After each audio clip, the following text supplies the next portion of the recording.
Gaslighting rarely looks dangerous at first glance. It slips into your life through moments so small and ordinary that most victims miss the warning signs completely. Maybe you're sitting at the kitchen table or in a Zoom meeting discussing a simple event. You explained what you saw, felt, or did, but the other person's response doesn't focus on facts. It questions your very ability to perceive.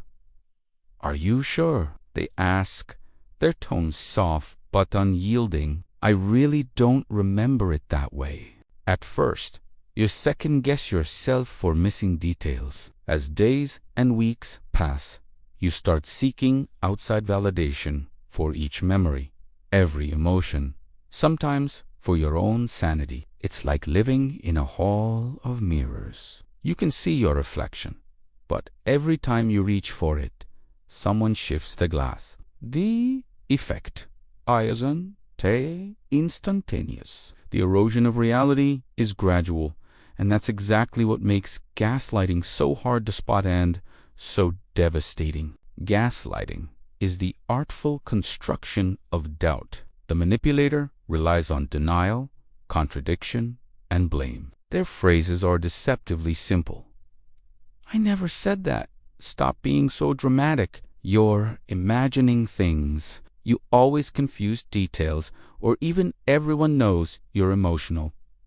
These words become a refrain, a chorus echoing in your mind long after the conversation ends. Consider everyday examples. A parent corrects their child over and over, telling them events never happened. A romantic partner insists arguments were imagined. A boss rewrites team history, denying missed deadlines or shifting blame, until the whole group questions what's real. Social media amplifies the effect.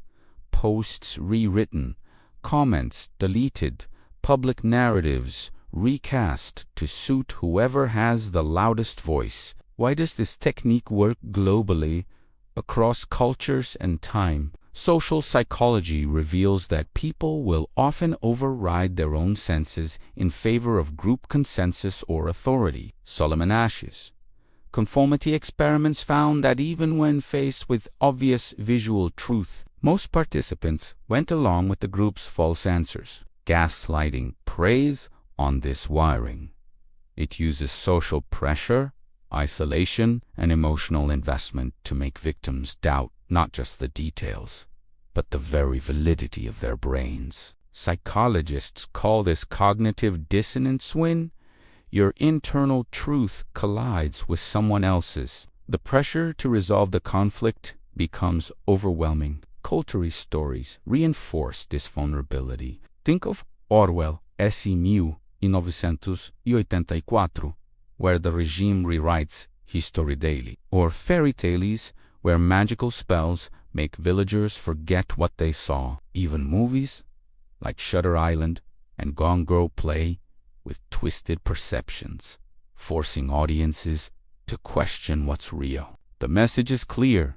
When someone you trust claims mastery over reality, escape is never as simple as just knowing the facts. Gaslighters often deploy charm in the early stages, masking insecurity or malice behind affection and validation. Victims might receive praise, gifts, and approval, making the eventual manipulation even harder to detect or resist. Only when the subtle corrections begin to mount does the target feel the grip tighten. Manipulators know that self-doubt grows best in fertile soil, isolation, exhaustion, emotional dependence, or environments where questioning authority is dangerous. Victims experience a wide array of psychological effects: chronic stress, anxiety, low self-esteem, indecision, and even gaps in memory. They may develop learned helplessness,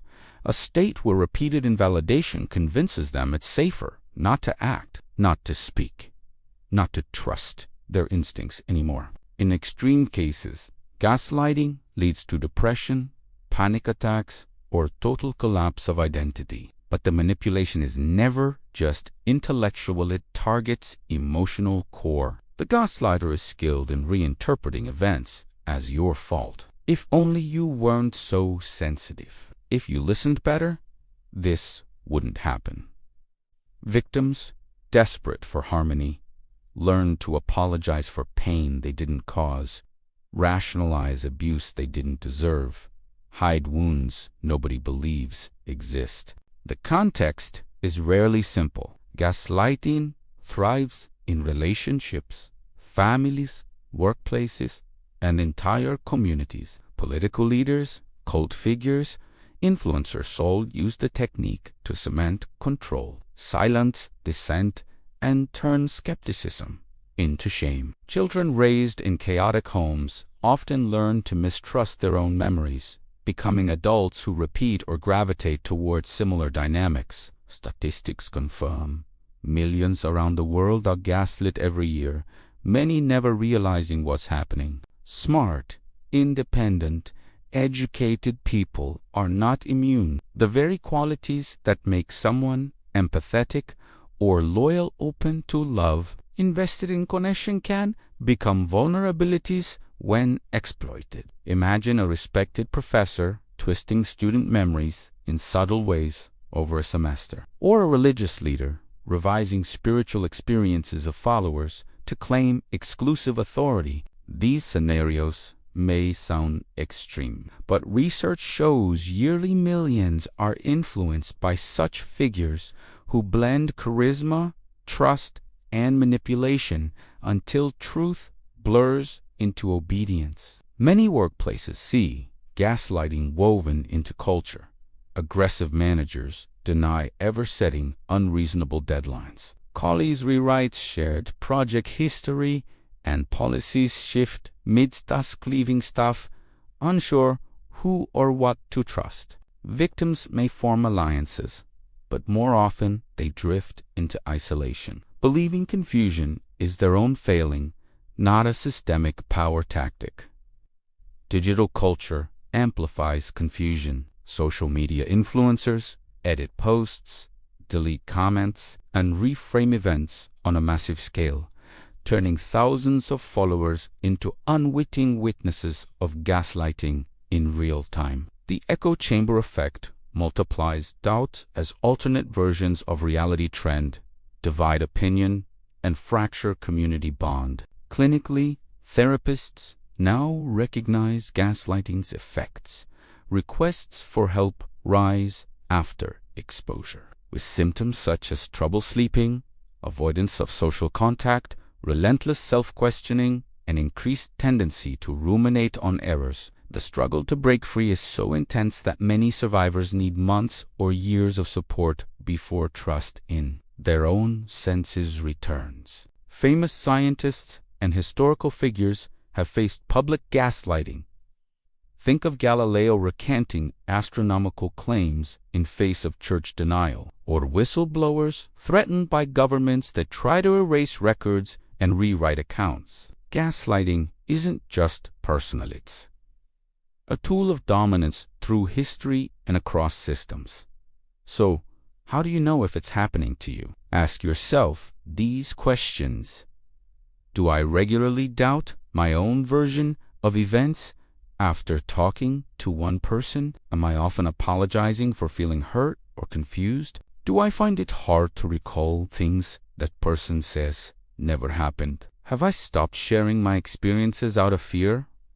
I'll be labeled irrational or dramatic. Am I isolated from friends or supports who might help me see the truth? Gaslighting depends on secrecy. Manipulators avoid witnesses, use private settings, or move quickly to discredit outsiders who support you. Victims lack evidence, except for their experiency, fact that often leaves them silent and uncertain. This episode goes beyond the textbook definition. We'll break down the inner mechanics of phases of gaslighting, methods of escalation, profiles of the manipulator, and the gradual shift from resistance to dependency. Real stories, classic cultural references, and scientific evidence will weave together a complete picture. Most importantly, we'll start building your toolkit for reclaiming reality. Knowledge, validation,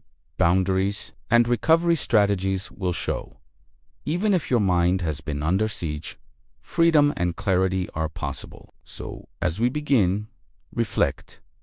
When did you last silence yourself to keep someone else comfortable? When was the moment your memories stopped feeling like solid ground and became quicksand? The answers aren't easy, but naming the questions is how you start to break the cycle and rebuild the truth that is already yours. Once gaslighting takes root, its symptoms ripple across every area of your life, often so quietly you barely notice until the confusion becomes suffocating. The very first warning sign isn't chaos or dramatic confrontation. It's uncertainty. After interacting with a gaslighter, you walk away questioning what just happened, unsure about facts and doubting your own feelings. You start to reread emails, replay arguments, or search messages for proof of what was said, always searching for evidence you thought was clear just moments before. Confusion is engineered. Gaslighters know how to rearrange reality until it becomes slippery in your hands. You don't remember right. You always exaggerate. You're imagining things. These phrases aren't one-off statements. They're how manipulators dismantle your confidence piece by piece. Soon, self-doubt becomes routine. Victims describe living in an emotional fog, that frustrating state where every thought feels unreliable. You may wonder, am I becoming forgetful? Am I making mistakes? These doubts aren't signs of weakness, they're the result of psychological warfare. The more you question yourself, the less likely you are to stand firm when faced with future denials. Personal boundaries begin to vanish. You stop asserting your needs. You hesitate before saying no or defending your own feelings, worried you'll be told you're wrong, selfish, or crazy. The gaslighter's reality becomes your default. You rationalize intrusive comments, accept unwarranted criticism, and learn to quiet your voice to preserve the peace. Maybe I am too sensitive. Maybe I should apologize for needing space. Unpredictable mood swings emerge. Victims quickly learn to walk on eggshells, trying desperately to avoid provoking anger or withdrawal. Gaslighters use reward and punishment. One day, they're loving, attentive, and validating, and the next, they're cold, distant, or cruel. The unpredictable approval cycle keeps you emotionally off balance, always seeking their validation and terrified of their rejection. Isolation sets in. Friendships fade, family ties are strained or severed, and allies silently disappear. The manipulator actively undermines your relationship, spreading rumors, planting seeds of doubt, or warning you about bad influences. You become convinced that nobody will understand, that sharing your story will only make you look irrational or oversensitive. Loneliness deepens, and the manipulator becomes your only source of comfort and validation. Physical symptoms creep in. Chronic stress leads to headaches, insomnia, digestive issues, muscle pain, and even panic attacks. It's not uncommon for victims to seek medical help for these symptoms, often leaving with prescriptions but no answers about the root cause. Unaware, their mind is under siege. Case studies and stories make these patterns clear. Michael, a respected professional, watched his boss deny meetings, rewrite project history, and blame him for failures he could prove never happened. When he gathered evidence, recorders, emails, witnesses, the gaslighter denied everything in front of HR, leaving Michael doubting his own sanity even with proof in hand. The fallout left Michael isolated for months, rebuilding lost trust and relationships. Sophia's relationship was textbook gas. Arguments left her confused and spiraling emotionally, unable to remember what was real or justify her feelings. Her partner insisted, "You always forget what I say," and only you see things this way. She began journaling each post-argument moment, tracking conversations and emotional aftermath. This written record, plus therapy and survivor support groups, finally exposed the pattern, giving her the tools to leave and rebuild self-confidence. Gaslighting damages groups to toxic workplaces see teams simultaneously manipulated into doubting projects, policies, and each other. Leaders threatened by autonomy or disagreement rewrite history, punish truth-tellers, and foster cultures of confusion and fear. Productivity collapses, mental health declines, and high turnover becomes inevitable. Families are tangled webs for hierarchy, image, and obedience often override dialogue, leaving generations doubting their worth or recollections. Alex was raised hearing that never happened and don't be so sensitive. In adulthood, therapy revealed decades of self-doubt were rooted in early manipulation of painful truth, but also a liberation. Why are so many people vulnerable? Empathy, loyalty, cultural conditioning, and desire for harmony are all risk factors. Even the most intelligent or successful individuals fall victim to when they re-emotionally invested or isolated. Dr. Robin Sternessy, research in the gaslight effect, shows how denial works over time. First, disbelief. That's weird, but probably a mistake. Then defense. No, you're wrong. I remember it clearly. And finally, depression and resignation. Maybe I am crazy and should just give up. Warning signs multiply as the pattern repeats. Increased self-doubt and anxiety after contact with one person. Sudden gaps in memory or lost certainty about routine events. Feeling guilty or apologetic for expressing emotion or asserting boundaries. Living for someone else's approval or fearful of their unpredictable reactions. Withdrawal from friends. Losing support networks due to shame or confusion. Intense dependence on the gaslighter for reassurance about what's real. Patterns of denial, diversion, and blame shifting that leave you isolated. Workplace studies show teams subject to gaslighting experience more sick days, reduced problem-solving capacity, and systemic breakdown in collaboration. Mental health research links chronic gaslighting to depression, PTSD, panic disorder, and learned helplessness.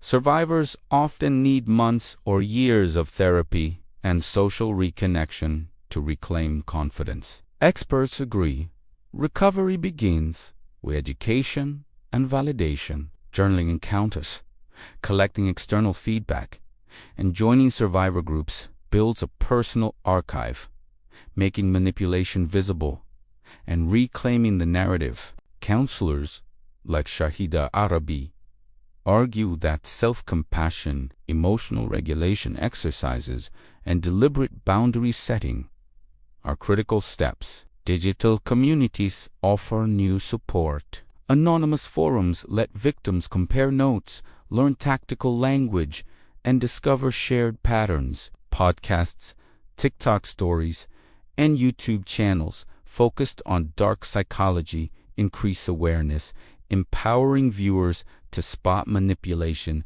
and regain hope. Stories have power when shared.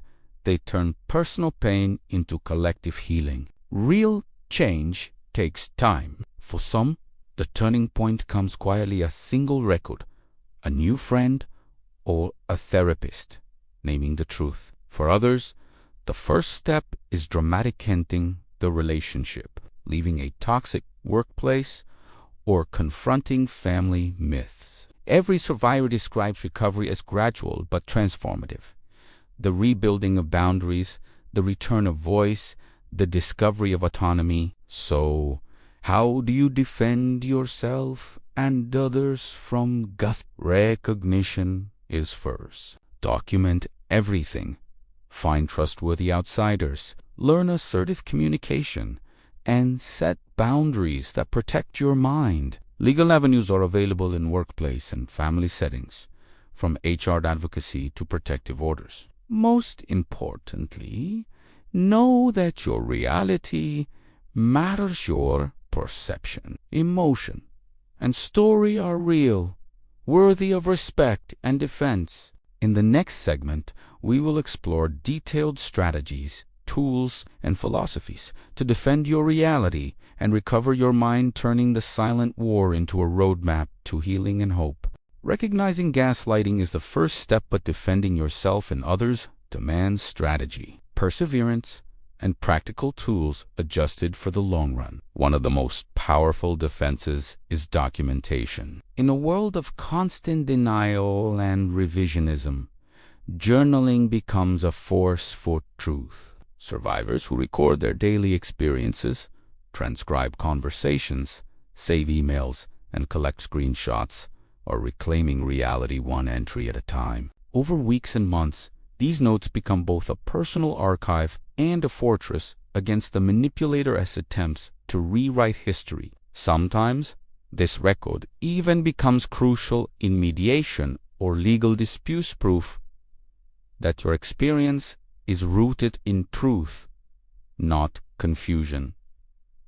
Technology amplifies this protection. Apps for secure journaling, encrypted messages, or automatic backups add layers of safety. Even simple voice memos, time-stamped photos, and communication logs can clarify what's real when doubts surface.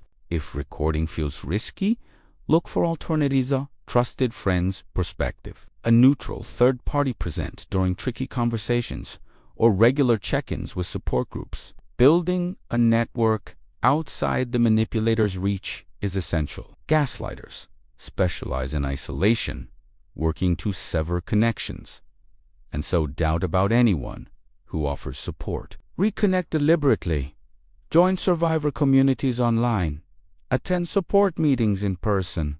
Seek peer counseling or mentorship.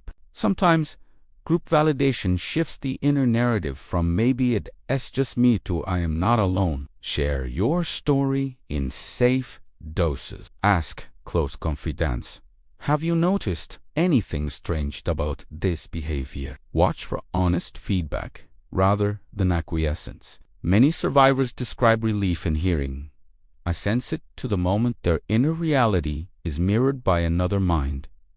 Assertive communication serves as mental armor. I statements build autonomy. "I experienced this differently.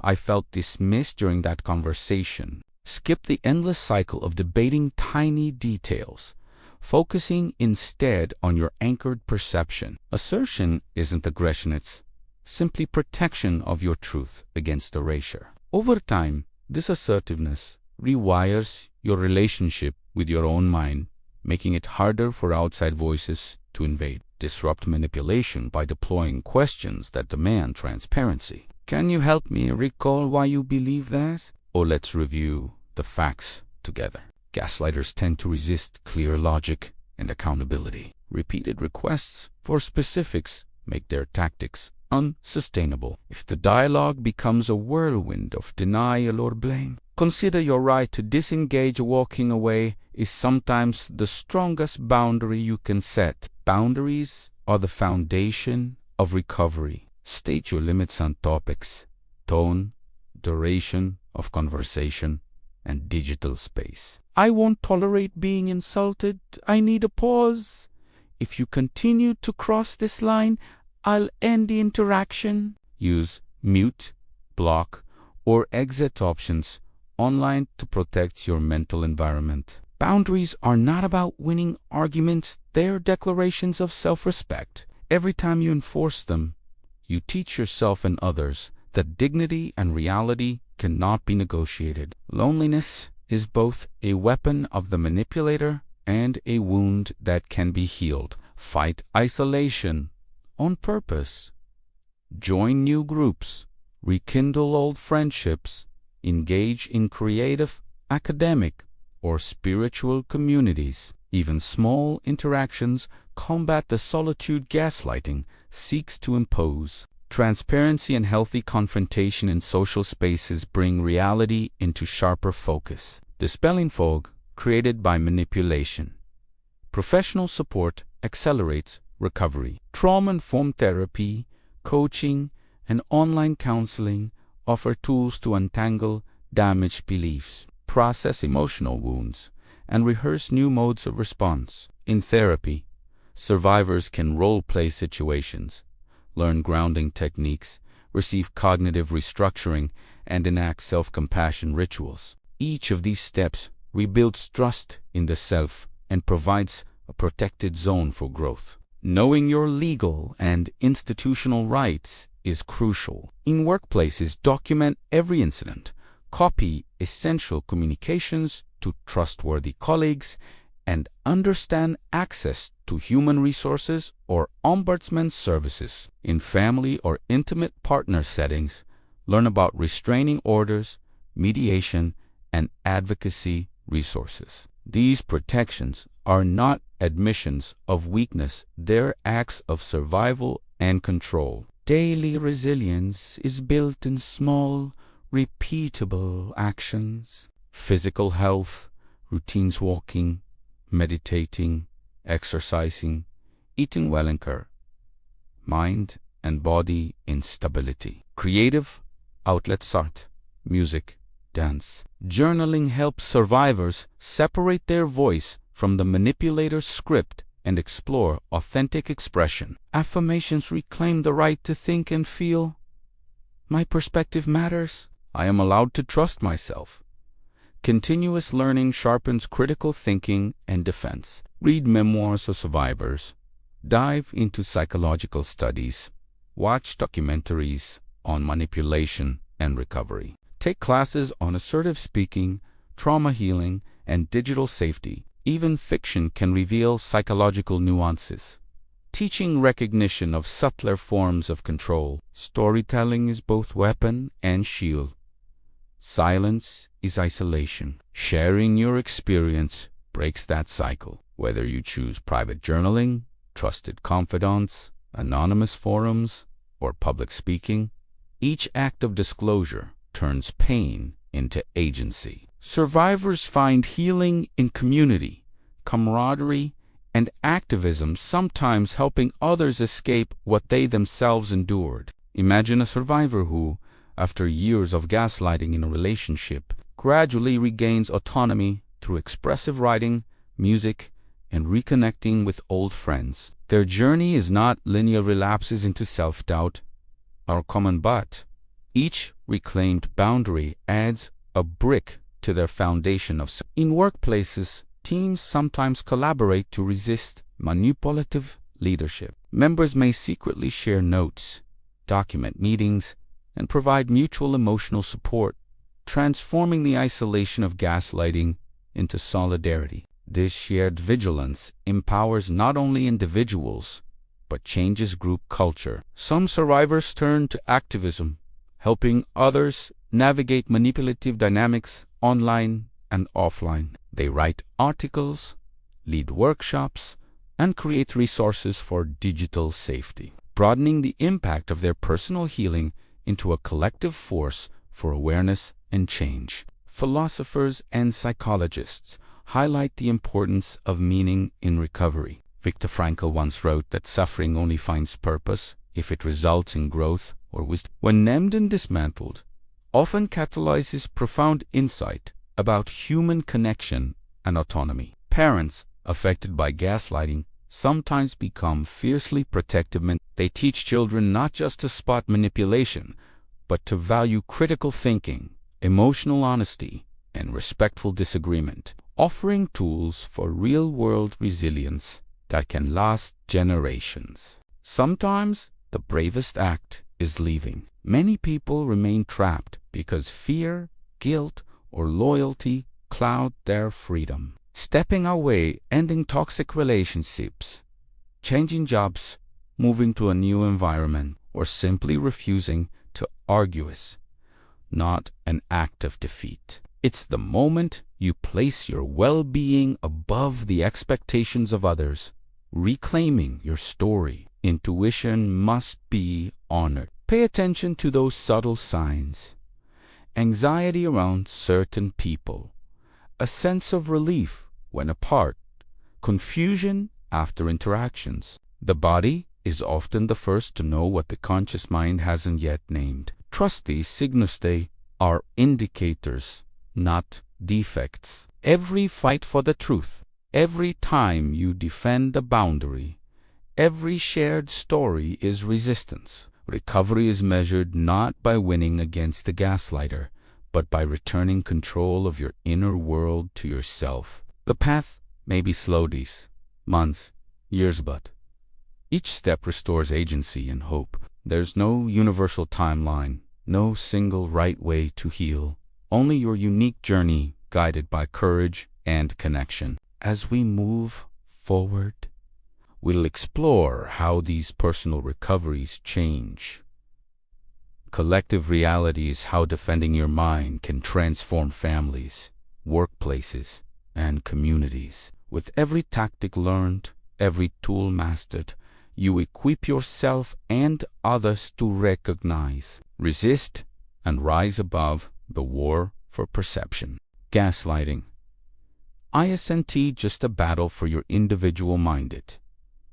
It's a struggle for the very fabric of reality, community, and meaning. As you emerge from manipulation, deeper questions arise.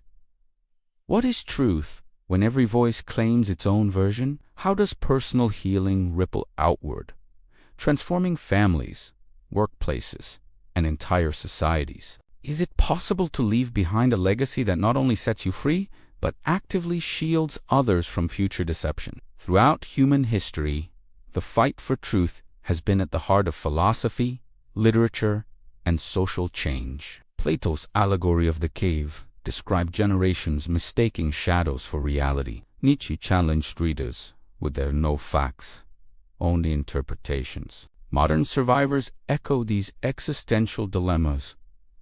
Reality, when gaslit, is not a communal agreement, it's a daily, sometimes lonely act of self-healing. Begins in solitude, but real recovery is built in connection. Support groups, both online and in person, create safe spaces for language, validation, and strategy. People who thought they were isolated discover their tribe.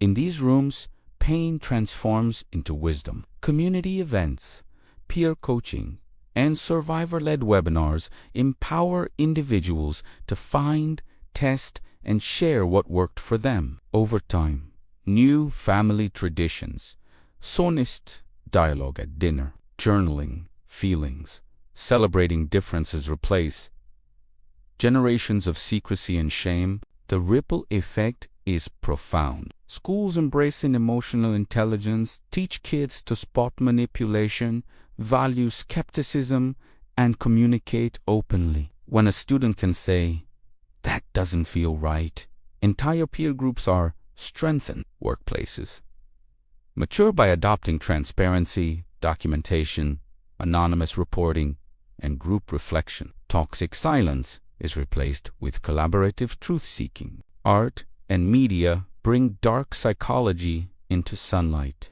Novels like 1984, The Bell Jar, where Speak Explore survived trauma. Films suck a spotlight, Girl Interrupted, and Bombshell spark conversations about institutional podcasts, memoirs, and documentaries allow millions to witness, confront, and heal. Social media, once a battleground for denial and shame, now hosts viral campaigns. Hashtags like #BelieveSurvivors, #MeToo, or #YIDIDNT report expose systemic abuse, turn personal shame to collective justice, and pressure institutions to change. Individual families break cycles when therapy leads to mentoring. Parents teach their children not just how to spot manipulation, but how to trust themselves, challenge abusive logic, and respect open disagreement. Small rituals, weekly sharing circles, Storytime centered on honesty. Exercises in critical thinking become armor for future generations. Workplaces transform as whistleblowers, HR advocates, and supportive colleagues create ripple effects. A single documented case can update corporate policy, initiate required training, and establish mental health resources. Communities, NGOs, and governments join the movement. Free campaigns educate the public forums, break silence, art installations, podcasts, workshops, and trauma-informed seminars spread awareness. History is marked by collective trauma recovery. Regimes, cults, and propaganda have gaslit populations with stolen narratives and rewritten memories. From post-war truth commissions to the #MeToo era, truth breaks through via whistleblowers, journalists, survivors, and artists. Laws change, public memory is updated, books are rewritten, and new generations inherit stronger shields. On the practical level, defending reality is a daily communal practice. Talk about what you see, feel, and remember. Storytelling protects memory and resists revisionism. Promote critical thinking. What evidence do we have? Who benefits from this narrative? Teach that questioning is strength, not rebellion. Curiosity keeps manipulation in check. Celebrate respectful disagreement. Communities thrive on diverse perspectives. They are not a threat, but protection. Center mental health in community practices workshops. Awareness weeks, open conversation. Philosophy teaches us truth may rarely be absolute, but defending your lived experience matters. Shared reality thrives on honest challenge, dialogue, and compassion. One voice breaks silence, but together they build trust. Suffering, when faced and named, can be fuel for meaning and collective growth. Recent years showcased how high-profile survivors changed the world, from Olympic athletes exposing systemic cover-ups to investigative journalists publishing secret truths to artists creating movements. Each voice added layers to the shield, protecting the next wave of survivors. Community is more than comfort. Survivors become mentors, counselors, educators, activists, and artists. They shift entire institutions. Sometimes a small act, speaking the forbidden truth at dinner, refusing to be silent in a meeting, joining an advocacy group becomes a spark for collective change. Legacy is not abstract. It is birthed every time honesty confronts denial, every time a family member insists on truth, every time a group chooses openness over shame. It is written in laws, heard in headlines, and whispered in moments of comfort between friends. You are not what they did to you. Your reality does not end at manipulation. Gaslighting's impact is broad and slow to fade, but so too is recovery. As you lead others from doubt to confidence, their voices join yours, forming a chorus against future abuse. Governments respond with policy, communities with culture, families with new traditions. If you want transformation, the path is communal. Share your story. Welcome vulnerability. Value questioning. Elevate mental health in your circle. Help institutions update processes and policies. Encourage art, writing, film, and creative expression in trauma recovery. Connect with survivor network. As we reach the final block, we pause for hope and closure. Action, legacy, and wisdom are the pillars of a safer collective future. Your voice, your journey, your refusal to be Orestes change not only you, but the world you inherit and the next generation who will learn to defend their stories. Closing a narrative about gaslighting is not simply ending a story of pain, but making space for reframing and hope. The journey from trauma to self-knowledge is long, multifaceted, and profoundly human. If each previous block revealed layers of suffering, manipulation, and the search for truth, this block is a celebration of reclaimed freedom and a collective invitation to transformation. The path to overcoming is built through small milestones, recognizing patterns, finding words, asking for help, rebuilding connections, trusting your perceptions again. Closure is less about forgetting the past and more about allowing it to become a source of strength and meaning. There is no fixed finish line.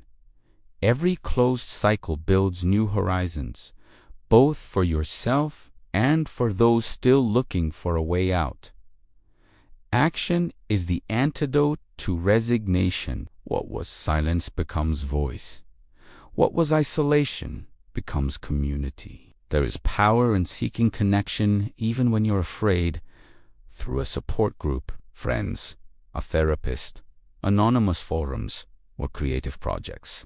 Every exchange message, account, music, painting, conversation, gesture of empathy feeds the fertile ground of empowerment. Education is never lost value. The more you understand the strategies of manipulation, the more protected you become. Reading stories, learning psychological concepts, watching documentaries, keeping your own record, these are bricks in the wall that stands between your authentic self and the noise imposed by the gaslighter. Sharing knowledge, guiding those who are lost or confused, holding discussion circles, and creating digital or in-person content, these are all ways to multiply protection. Documentation is more than evidence. It is an exercise in memory and validation. Journals, screenshots, recordings, accounts each serves as an anchor,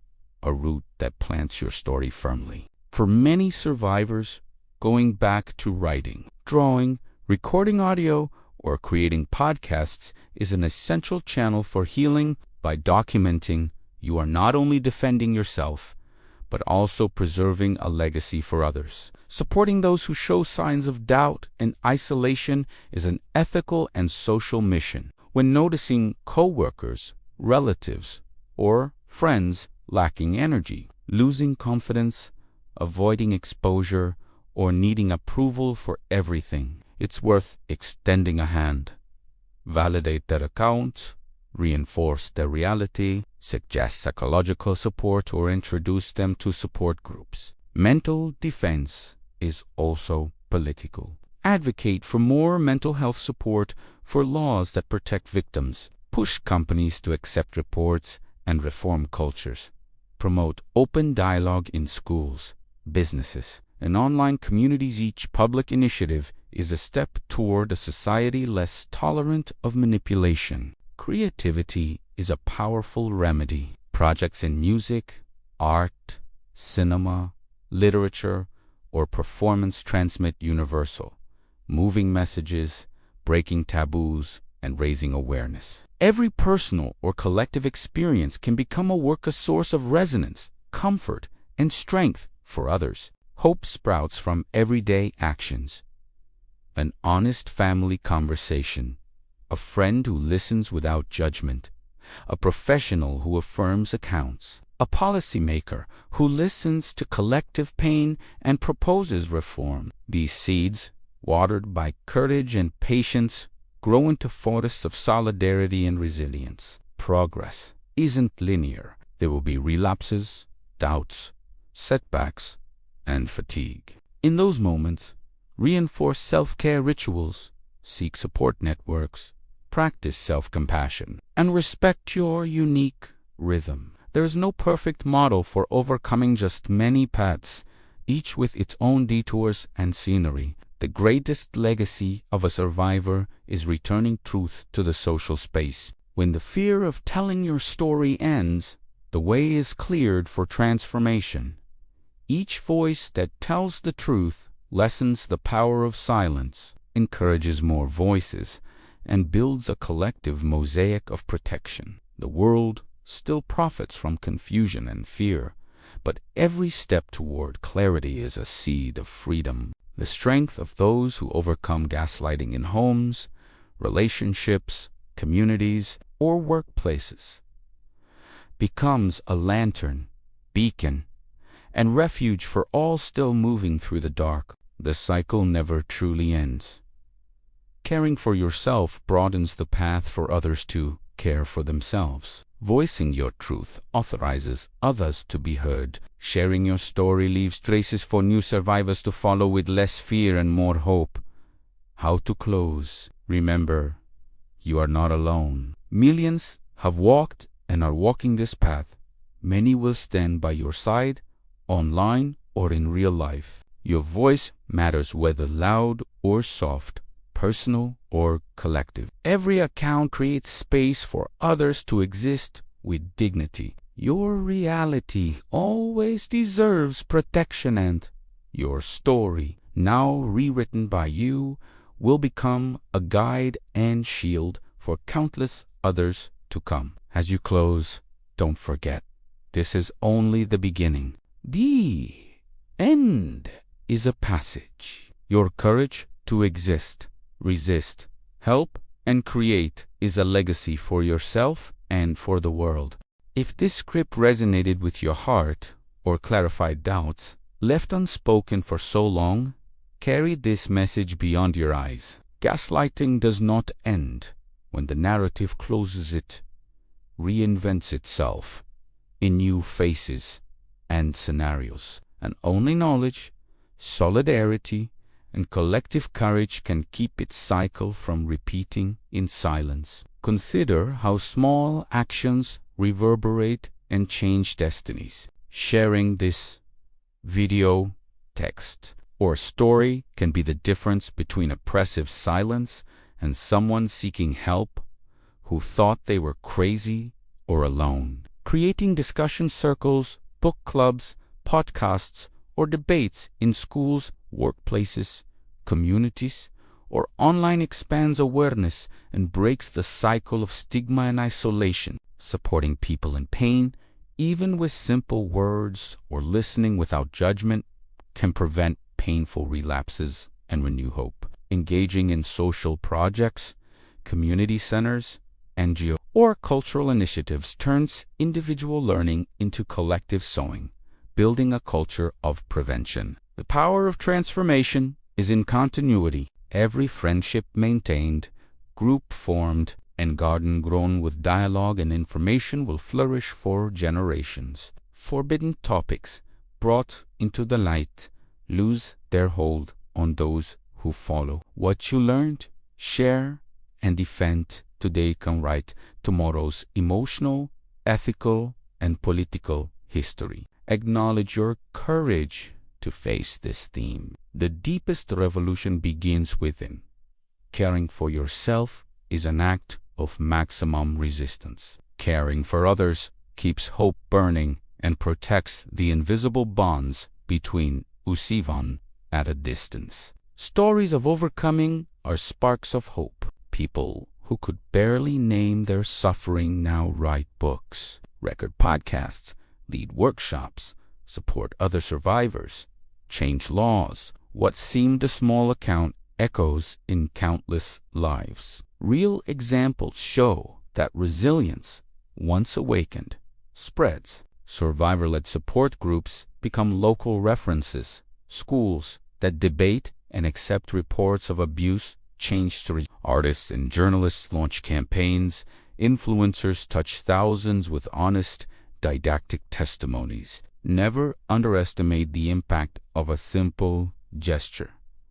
Validation, a family group share, a like, or a supportive comment on social media. Today, statesmen, and social leaders recognize mental health is a question of democracy, security, and progress. The more people feel safe to tell their stories, the harder it is for gaslighters, abusers, and authoritarian systems to warp the truth. Reasons to act.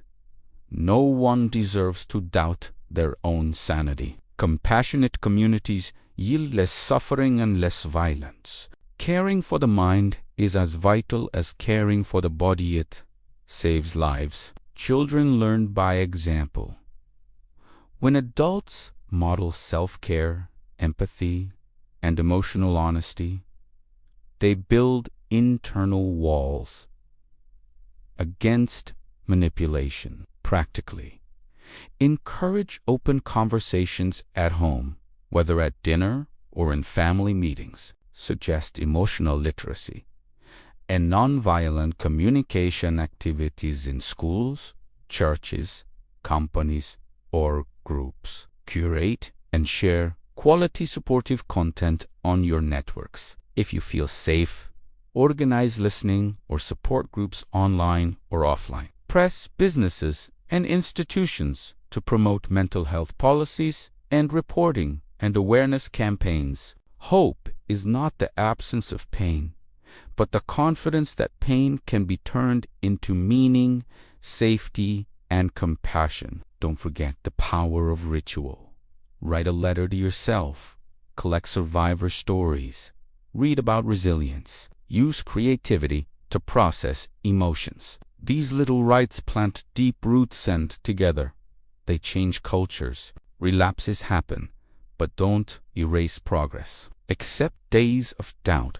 Ask for help. Allow yourself to step back to move forward later. The goal is not perfection, but to live authentically and with dignity, falling and rising as many times as needed. It was never just about surviving gaslighting. It's about flourishing, protecting, and inspiring others. Each time you share your story on a stage, a video, a message, or in private, you clear new pathways and dense forests for those still seeking. The cycle of transformation never ends. Every voice awakens others. Remember, you're part of a chain of millions who have faced or will face these challenges. The strength of the collective is always greater than trauma's grip. Your voice matters. Never believe the one who tried to silence it, and empower those who seek to speak out. All caring is a political act of resistance and collective renewal. Support and be supported whenever you can. As you close this cycle, remember, the end of the narrative is just the beginning of a new journey. The courage to exist, resist, build bonds, and transform pain into power multiplies with every daily choice. You are now part of this movement. Thank you for making it this far. Move forward, share, build networks, reclaim your story, and never underestimate how your journey can transform the world for you and for all still seeking their truth.